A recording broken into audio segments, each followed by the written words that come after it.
நேயர் நண்பர்கள் அனைவருக்கும் இனிய காலை வணக்கம்.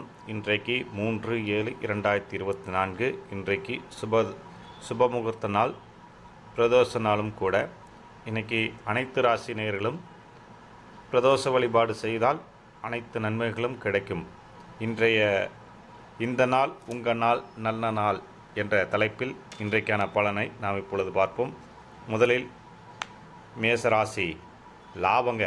இன்றைக்கும் உங்களுக்கு லாபம்தான். நேற்றும் கொட்டோன்னு கொட்டியிருக்கும். இன்றைக்கும் உங்களுக்கான லாபம் காத்து கொண்டே இருக்கிறது. இந்த நாள் உங்களுக்கு அற்புதமான லாபகரமான நாளாக அமைகிறது. ரிஷபராசி நண்பர்கள், உதவருக்கு இன்றைக்கி உங்களை விட்டால் யாரும் இல்லை அப்படிங்கிற அளவுக்கு இன்றைக்கி நிறையா பேருக்கு உதவி செய்வீங்க. உதவிக்கென்றே இன்றைக்கு பிறப்பெடுத்தது போல் இருக்கும். உங்களுக்கு நல்லா இருக்கும் பாருங்கள். மிதுன ராசி நண்பர்கள், நட்புக்கு அடையாளமாகவே இன்றைக்கி மாறி